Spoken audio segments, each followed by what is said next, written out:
Good afternoon. My name is Mohammed El-Batal. I'm Chief Technologist for Storage Systems at Seagate, and I'm part of the Office of the CTO within the overall organization. Today, I think the majority of the talk will touch on a little bit on justification of why a storage company like Seagate is interested in talking about AI, but it really will dig deep into what can we do to the storage layer to make it more consumable by AI solutions. So bear with me. I'm not trying to create advertisement about HDD. I'm just trying to make the justification why we care. Again, the storage pyramid and memory pyramid in different ways of displaying it, but the idea is that we need more capacity as we go down in the pyramid, and significantly more capacity, not only more. And as we look at the stack, single actuator, multi-actuator drives, and it will be needed in that stack to provide this high capacity or mass capacity. Some basically back in the napkin math can tell us that we need about 20 to 1 or 10 to 1 HDD per SSD in terms of to manage keeping the bandwidth matching within the hierarchy of storage. Typical burst buffer solutions in an AI environment require some level of bandwidth matching to avoid having the GPU's weight on read data. On write data, you can do Little's Law and absorb some of the wait time in burst. But in a read environment, as the AI is ingesting data, we really think that the need for bandwidth matching through the stack is critical. So that's kind of a indication that mainly we are going to need to either increase the bandwidth of these HDDs or put more of them out there to match the bandwidth of the SSDs.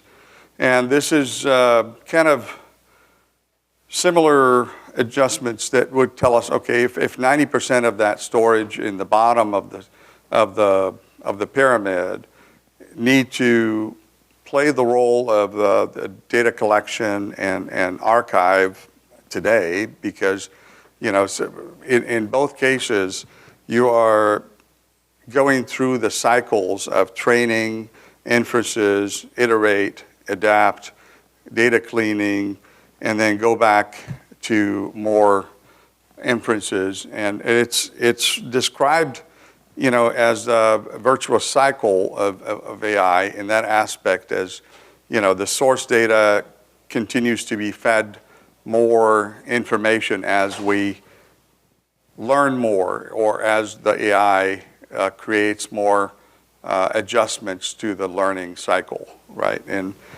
so the preservation of the data on both ends of reuse and create content means that we really need to provide quite a bit of read bandwidth and quite a bit of write bandwidth. I know it may not be balanced in most cases on how much read versus write, but both of them require quite a bit of bandwidth.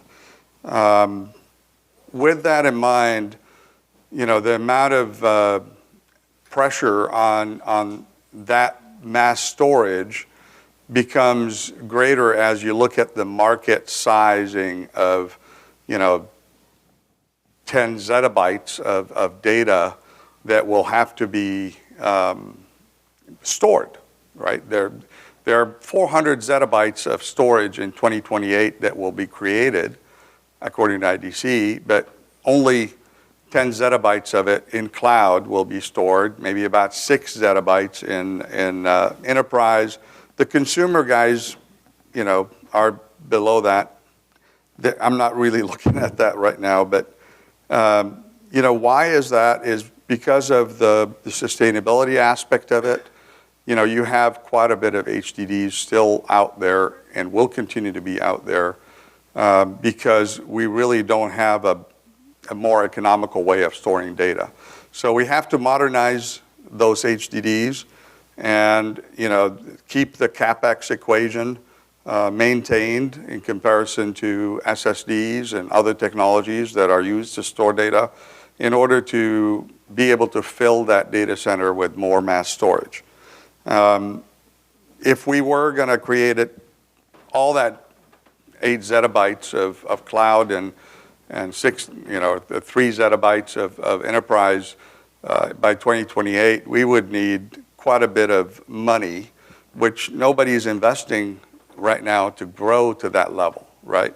It's a fact of life. So I think I convinced enough people that we really need to continue to innovate. And that's all I cared about the first 5 minutes of these slides, is just to establish the set point that we really need to innovate on the HDD side with more ideas and more capabilities, including things that give us more bandwidth, things that can organize the data a little better, and facilitate more capability to mimic what we're doing in SSD world and in advanced storage, online storage mode. Try to borrow some of those same concepts. And so this is where the OCP team, at some point in 2022, we started the NVMe HDD work stream that created the requirements document for what an NVMe HDD needs to look like without disturbing the factories, disturbing the enclosures, the environment. So I'm going to talk a little bit about the hardware, and then we can talk about the features of NVMe that we're going to need. So, Microsoft chaired this with Seagate and WD, and I was the Seagate co-chair. And we actually finally not only got the specification out, but we continued where we actually put in some TPARs, and then COVID happened. When those, we put in for CDL, for eBPF, for something that would help with ADR or reman for head failure recovery and self-healing of a drive. But a lot of these things got frozen for a while. Now, we're on the board of NVMe. We're trying to kind of revive them, but I'm trying to find the right timing where we have a drive on the roadmap. And that's, requires the whole industry saying, okay, we definitely need to move hard drives into NVMe, and we're going to pay some attention to that and some NRE to invest in it, whether we're a customer or a user, or a manufacturer. So we did some EDUs to keep the spark going within our team, keep the people who are interested in working on it happy, keep the silicon tested. Every generation of silicon needs to have the right interface. Now, we do have quite a bit of responsibility to keep that going because there are a lot of benefits with regards to reducing cost at the system level. We actually want to reduce the stack at the driver layer and the OS simplification of the stack as well. So, so basically from the JBOD to the server, there are a lot of benefits in reducing the amount of hops you have to go through. So, if you look at the simplification of instead of having, a SAS I/O controller on the host, a SAS I/O controller target on the JBOD, and then a SAS expander, then you have a bunch of SAS drives. Or, if you're in a server and you have a SATA interface and you need, you used to have native SATA ports. Now, most people don't have native SATA ports on their silicon. So, so you need a bridge. So that added cost, eventually we need to get rid of it, right? Our goal is, to flatten out the connection where the CPU, the DPU, or the GPU have enough lanes they can connect to the JBOD directly, right?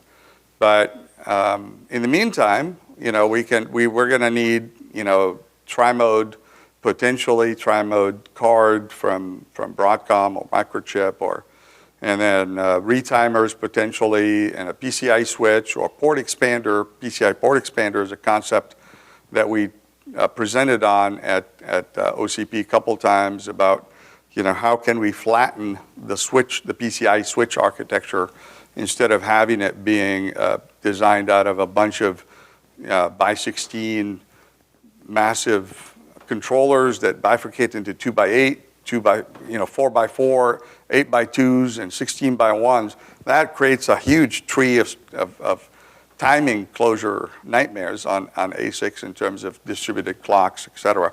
So switches are expensive and use power because of that architecture. But if you create a flat architecture with port expanders, we kind of presented on that one time, and it could simplify and reduce cost of switches if they were to be our crutch for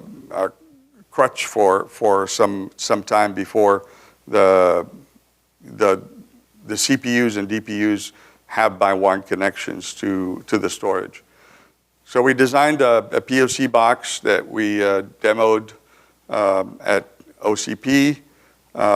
It's an NVMe 12-drive box that basically had tri-mode SerDes on the SoC for the drive. It wasn't a bridge. It was a native hardware accelerated NVMe that was designed for our SSDs. So we kind of borrowed that, put it in the same silicon. It's continuing to be there. Now we just need to, it does have the control plane and the error handling done in firmware, so we can actually always introduce more features for NVMe, despite that the direct data movement path isn't done in hardware, is done in hardware. So some of the things that were done in the spec, in the specification for the NVMe HDD, although we started the first EDU with U.3 thinking that 8639 is going to be needed because of the clock and the SM bus connections to the drive, et cetera. When we came out of the specification, the preference was, since the premise is to be SATA cost replacement, it was evident that we need to use the same connector as SATA and try to do a single lane first so we can support the CSPs and hyperscalers with a solution that can actually use the same SAS and SATA connectors and plug directly into those backplanes.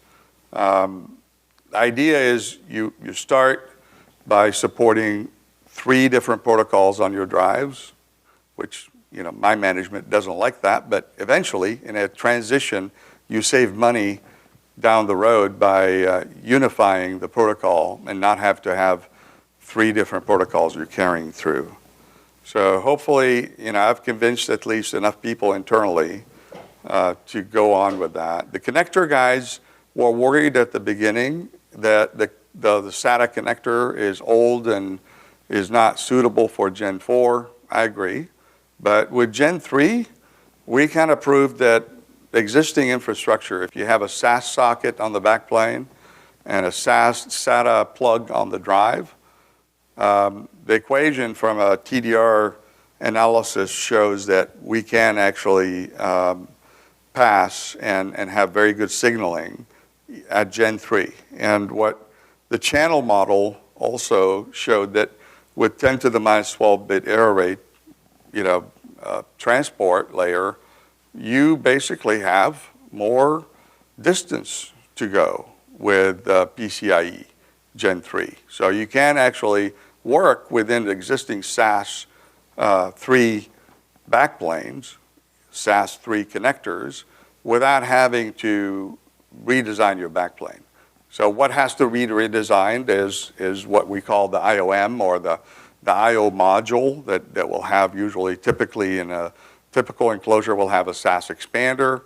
That will have to morph into a PCI switch or a port expander in the future.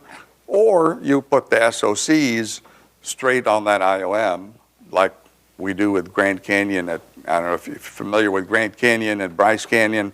Those were the storage for OCP that Meta uses.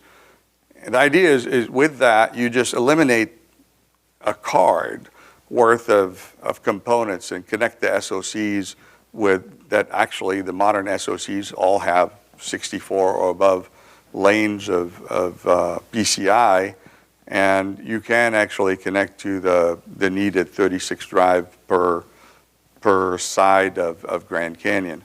So with that, I think the establishment of a transitional solution of the drive has been facilitated already. So we just don't need to redesign the chassis. We have to redesign portions of them, or cards, or pluggable unit, but it's not as disturbing to the mass storage ecosystem as creating a new SSD form factor, for example. Going from U.2 to E3 or E1 was a significant shape change and connectorization change. This one remains a 3.5-inch drive with the same connector. In fact, the EDUs that we did, we took SATA drives and we put new firmware on them, but we still had to change the capacitor. There's something called AC coupling of high-speed serial transmissions that, there's a standard that SATA requires, like a 12 picofarad, a 12 nanofarad, I think, capacitor at the end of the transmitter and the receiver. And in our case, for PCI, we have to borrow the U.3 spec, where we actually have to put a 2.2 microfarad AC coupling cap. That's the only difference today between a SATA drive and an NVMe drive, is the firmware that gets loaded on that drive. We're going to look into having the same firmware, just decide that I'm supposed to run in NVMe mode, detect the fact that it's a SKU with a 0 ohm resistor or something, where we can actually just have the same firmware, but the cap still has to be different. So we're still looking for solutions for that, but it's not there. Now, one thing that we did, because of the SATA connector does not have enough pins like an 8639, I'll go back here in a second. The clock on PCI is optional if you support SRIS and SRNS. So either one would be sufficient to allow the storage to shed the clock. The SM bus connections, whether it's I2C or something else that is used by the SSD, could be replaced by either VDM within PCI, or basically NVMe EMI for most of the storage management and the communication for management. So at the start of day for attestation, we can use VDM or DOE for, I have a whole section on that. I don't want to spoil it, but we'll talk more about it when we talk about the features. So with that, I think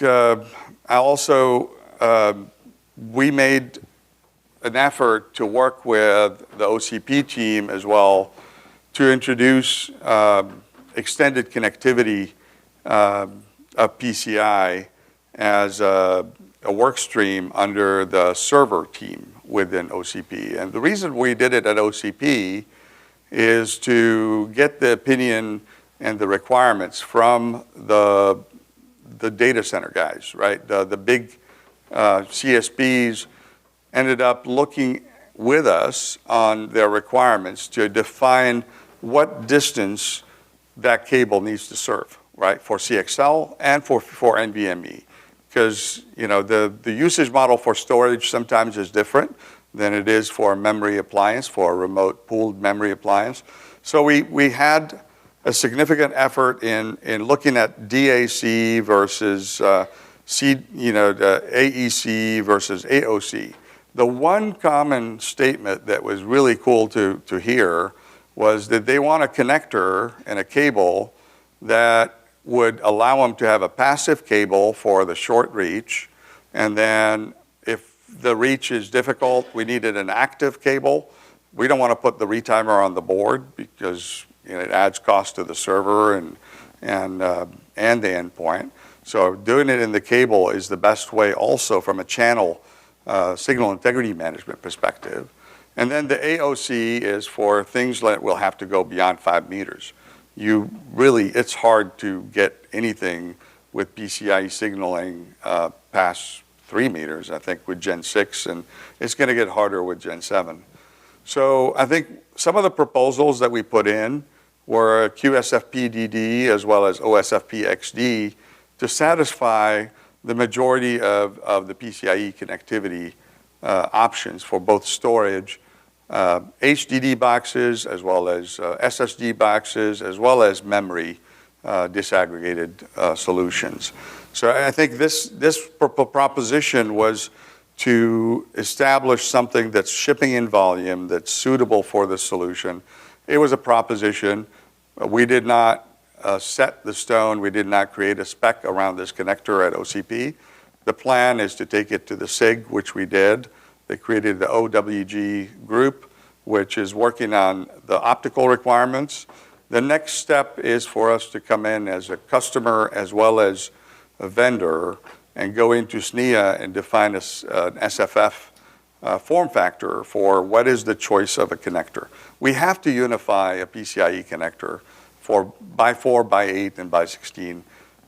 By 4 is still maybe a bifurcation form, but at least by 8 and by 16 are necessary. So again, some of the budget analysis and specification that we went through to establish what is doable with the existing cabling structure.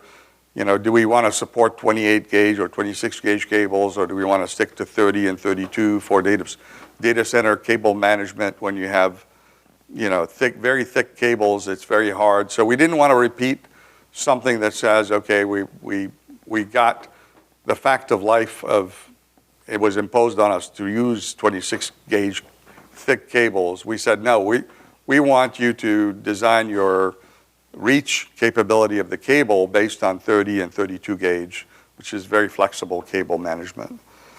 So, and then some people with, multi-wave optics got involved in this work stream.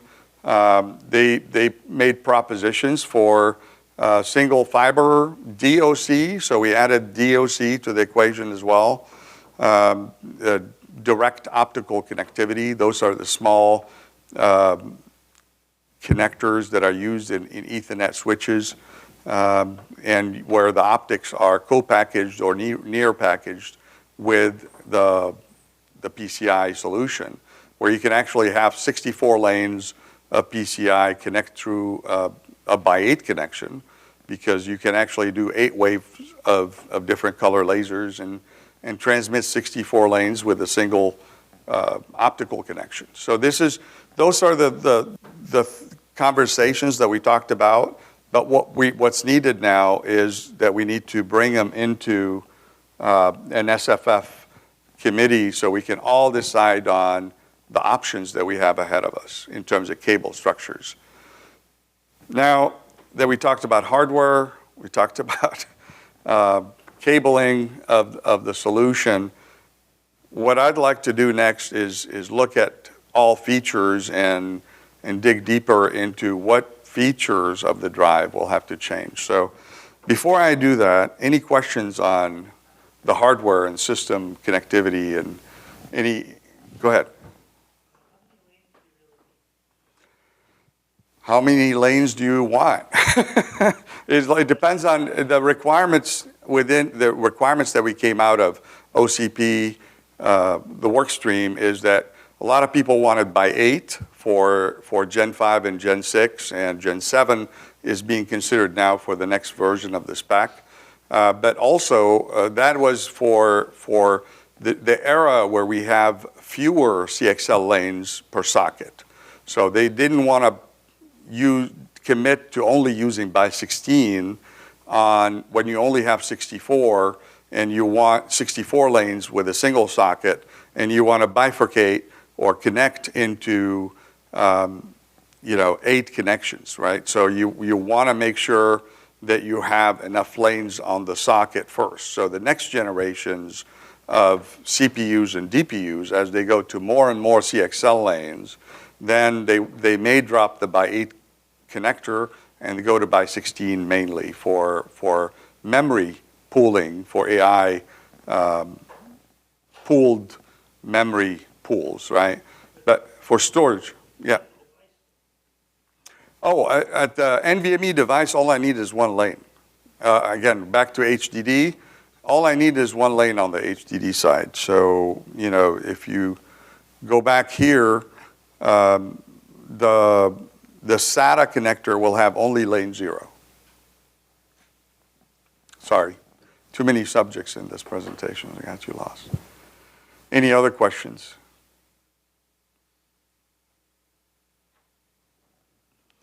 All right, so to repeat here, the SATA connector will have SRAS or SRNS. It will not have the SM bus. It will be replaced with, the communication out of band, but within the PCIe physical layer. And the clock will be spread spectrum or non-spread spectrum. So now let's dig deep into the sections that I have time for. I'm going to talk a little bit about the need for control of memory buffer, for example, on HDDs for GPU direct simplification, to skip a hop of, timing-wise from a latency perspective. It can help streamline the connectivity to the GPU. And then control of memory buffer also helps with regards to the fact that it's an HDD with limited amount of performance. You really don't need a very deep buffer. So an existing buffer within the HDD capability in the megabyte, 8 megabyte is sufficient. And then we're going to talk about the concept of reutilizing host memory buffer from the NVMe SSD world, where the host memory buffer were utilized to put the FTL in the host. Well, there are things that the hard drive can save money and space on the drive if we put some data up on the host as well. So things that would modernize and simplify the amount of hardware you need, and we're going to consider. So I encourage people to think about what else we can actually do as we go through this, right? And then command duration limit will help hard drives also optimize their latency and provide ways of creating a set of IOs that are serviced with priority. And that basically is goodness for any workload that includes random operations. And then the next step is to also look at attestation. So now we can bring attestation to the hard drive. Prior solutions, SSDs, attestation is possible. We can do it, and we have a proposal for it. We're not going to go deep on ZNS, and because we all know hard drive SMR lends itself to ZNS very well. But it's there as a concept. FDP can be also can benefit HDD workloads significantly if utilized based on the knowledge of how we distribute data within the drive, or in a host-managed SMR, or if you go deeper into the layers of how you chunk your data on a drive per platter and a serpentine, et cetera, you can actually start optimizing how you place your data so you can read them in more sequential fashion. So there's just optimization ideas for reuse of features that were introduced for flash reasons. So the last one is computational storage. Obviously, when you have that many units out there in the field storing data, if you can get any computational capability within those drives that are close to pools and pools of data, and they're not being accessed at the same rate as SSDs, so they're not as busy. They could do some computation for you. But again, it's something that becomes the same tool you have that you're using for computational storage on SSDs can be reused now if you have the same interface. So let's go to controller memory buffer a little bit in depth in terms of understanding how much space you really need. In order for controller memory buffer to be effective, you have to really put all the queues and the data that's being transmitted either on reads or write commands by creating the driver will create the structures in a memory of some sort, right? So in this case, all of those will be created in controller memory buffer. That controller memory buffer will serve as supporting RNICs and DPUs in the transfer of RDMAs, right? So you put the commands there, and the command transfers become within, the hop becomes your controller memory buffer. So you read the command from the controller memory buffer, you put the data on the controller memory buffer, the DPU will actually transfer it directly to the GPU or the host CPU as needed.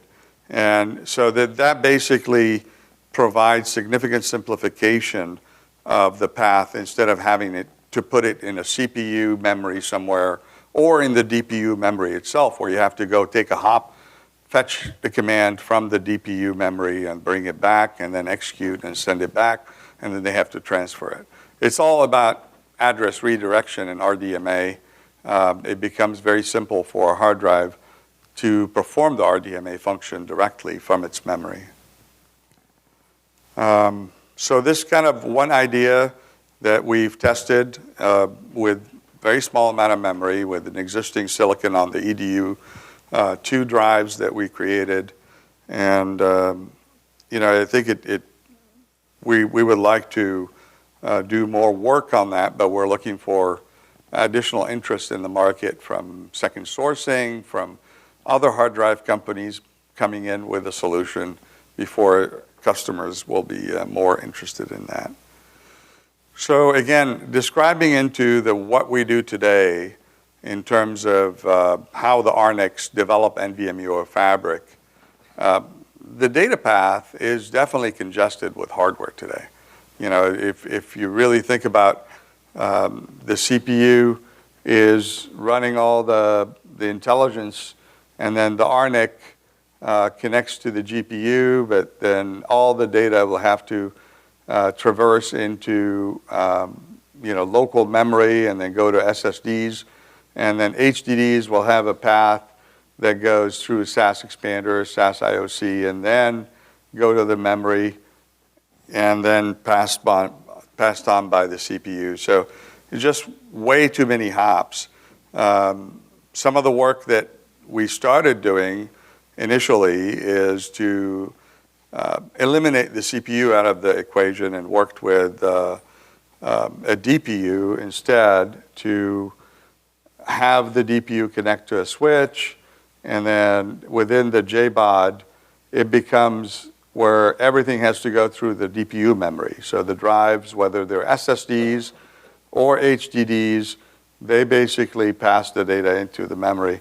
What we noticed is that the NVMe SSDs, they hog a lot of the memory and the bandwidth, and then you end up having to put more memory and more memory bandwidth.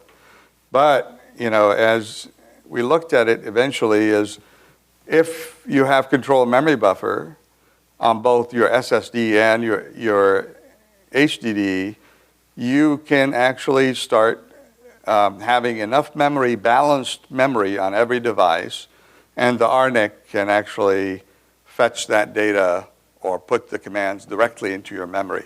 So they don't need to have a congested memory attached to them.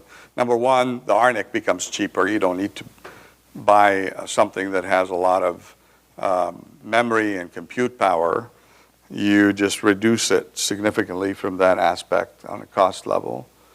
And then eventually, we view the modern RNICs have, at least one vendor that I know of, has 32 lanes that are bifurcatable to 32 by 1 and connect directly to SSDs or HDDs, depending on the pool size. So the RNICs don't need a switch in the middle. They can actually be the root port, and significant cost savings from where we started from up here, right? That was just too many pieces in between to what we're planning to recommend eventually, is that with the unification of NVMe protocol on both, RNICs or DPUs can actually start creating FBOFs or FBODs, fabric attached bunch of flash or fabric attached bunch of drives, much easier without the power consumption of all these other components in the middle. So, this is basically the benefit of NVMe, and adding the icing on the cake, like I showed here. This kind of without CMB, and this is with CMB, less overhead. Any questions on this?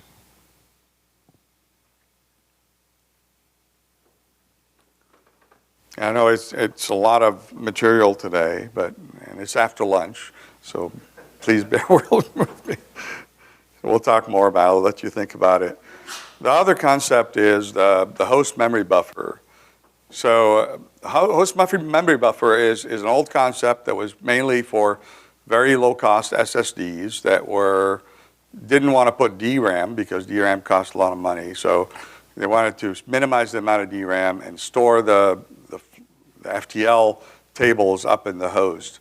And great. Well, we have similar situations with a cheap hard drive that basically is, every penny counts, and you're shipping hundreds of millions of them.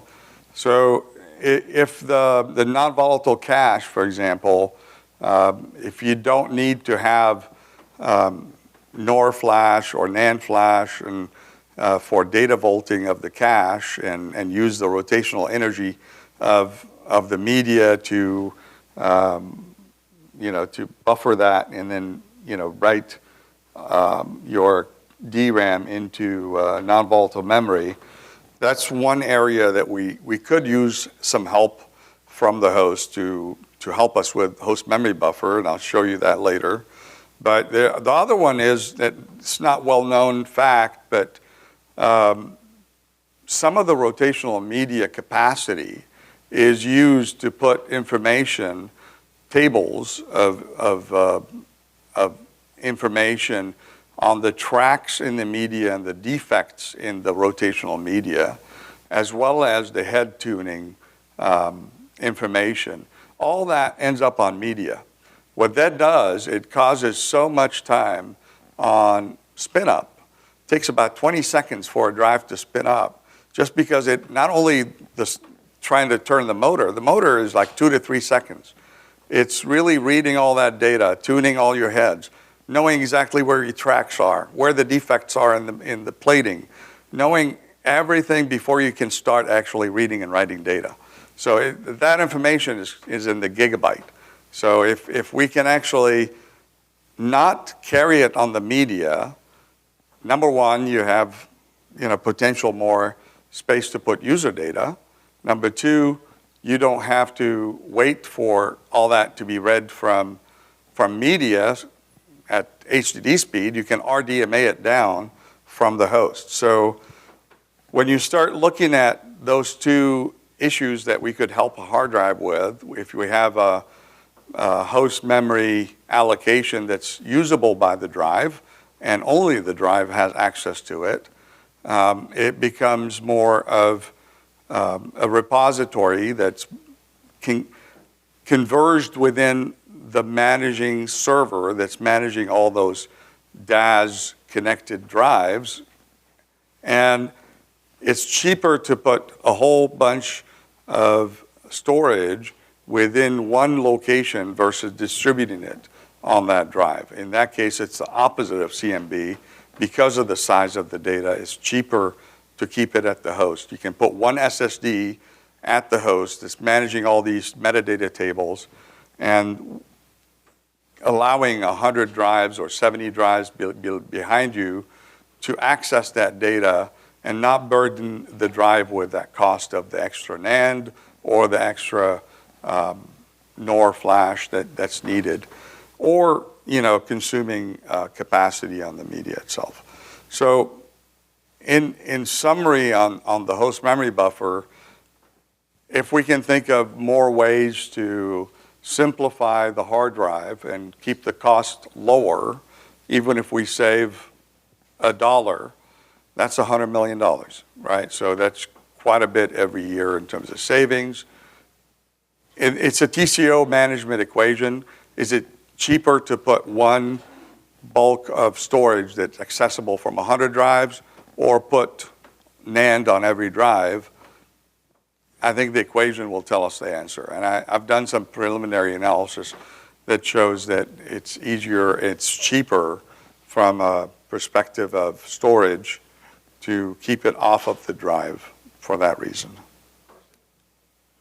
that completely 180 from your avocation of CMB? It is because, but look at it this way. I ran into this same dilemma myself because in the drive, you need some level of memory. 8 megabyte of DRAM that's volatile is a lot easier for the drive to, it already has it. You can only buy small enough memory sizes. You can't really shrink it more. We do have 8 megabyte laying around within the size of the memory we can buy today to populate on the drive. So it's not costing us more. We can open it up and make it available for facilitating better performance. Whereas 16 gigabyte or 20 gigabyte of data that we put on media, that is a lot harder to absorb. 16 gigabyte NAND on the drive to eliminate it from media and speed up the spin up. Now, it's just a different way of thinking about it, right? So placing the right placing the memory or the storage in the right location makes it a paradigm shift that works. Go ahead. I'm estimating about anywhere from 10 to 16 gigabyte of host memory buffer. No, 16 gigabyte per hard drive. So you need an SSD to be exposed as a host memory buffer by the host. So you need some address redirection. You can't really do it on memory, on DRAM, because it's volatile. So you have to have a root port that's capable of presenting a host memory buffer that has a address redirection into an SSD. So at that point, 256 gigabyte SSD, at the host can actually service a bunch of drives, right? 16 drives in that case.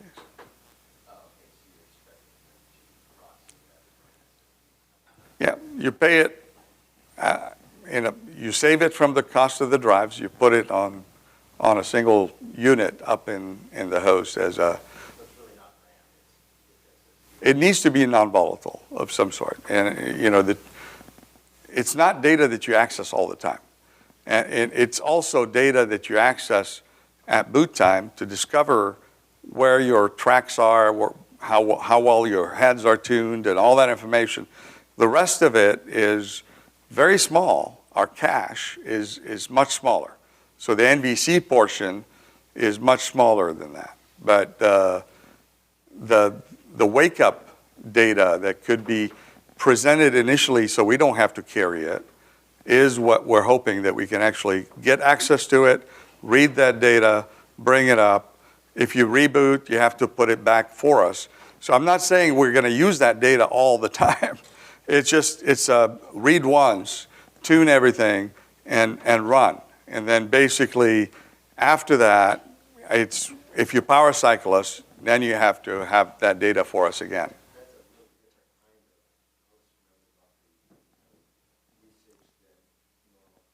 Absolutely different. Normal FTL, you're always accessing it back and forth, and some of the SSDs,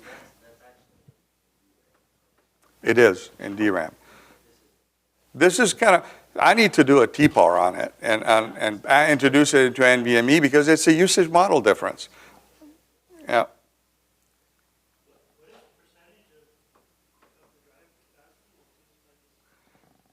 It's small. It's not huge, right? But it's some capacity. It's like I said, it's about 16 gigabyte.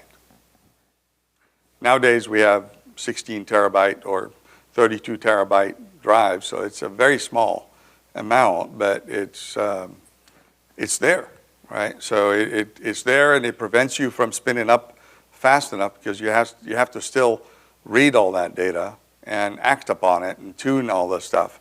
Versus if you just RDMA it down into your memory, and you can wake up a lot faster.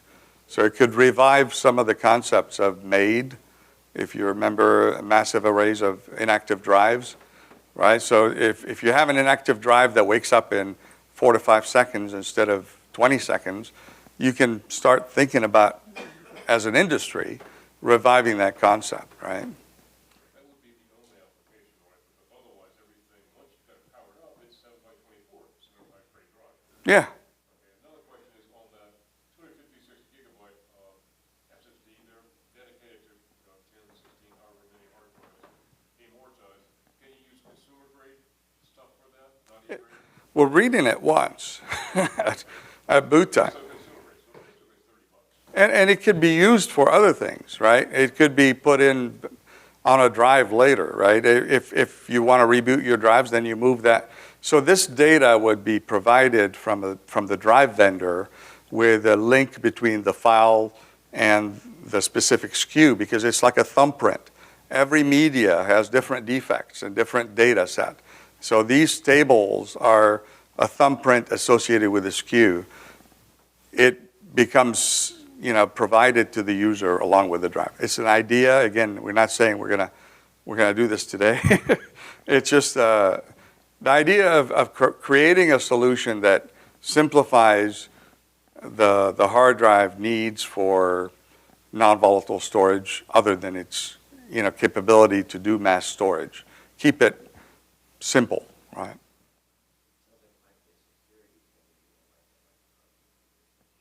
Oh, so one thing I said here is if somebody walks away with a drive, that drive is never going to be readable because you don't have the tables that tell you where the defects are. You don't know where to position your head to read the data because every head has different magnetization capabilities, so they're tuning aspects of it that's done at manufacturing. So a lot of data, that drive is not readable. So it could help us in the security of, do you really need to crush drives if the drive is completely unreadable? Malware, you need to have a lot of communication in terms of secure validation and verification. We have those tools available to us, right? Now, if your host is, having all the information of the drives anyway, you have access to the drive. If the host is hacked, it can actually do whatever it wants, right? But if your data is encrypted in the first place with SED drives or FIPS drives, you don't have to worry about it from that aspect. The only thing I can think of is rendering the data unreadable if somebody hacks in and deletes that data. Yeah, but then we have that data. The manufacturer has the correct maps and the correct tables, and we can actually always reprovide them. So it's not something that you can't take that data and do anything with it, and if you take it away, it's replaceable. So.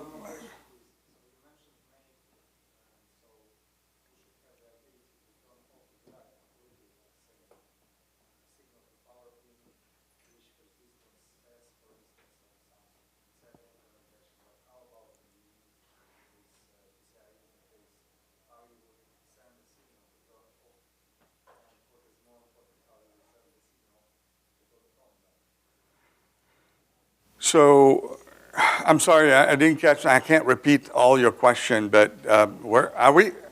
So basically, do we still have time? Okay. So in my opinion, I think the NVMe capability for turning on and off the drive, is that what you're asking? So we do have the ability to do attestation through the VDM or DOE layer within the PCI physical transport. You can actually do it before you wake up the NVMe driver, before even the protocol gets started. You have also the ability to do hot resets and NVMe EMI for a lot of management capability. So, everything that we've thought about, all the stuff that replace every feature that SAS and SATA provides, we already can do in and then some. So, yeah, I think this last slide was about NCQing replacement with CDL, and you will have the slides, and we can, it basically says that we were able to demonstrate that NVMe can actually provide better command duration optimization for a drive than NCQing can. All right, I think we're out of time, and thank you very much.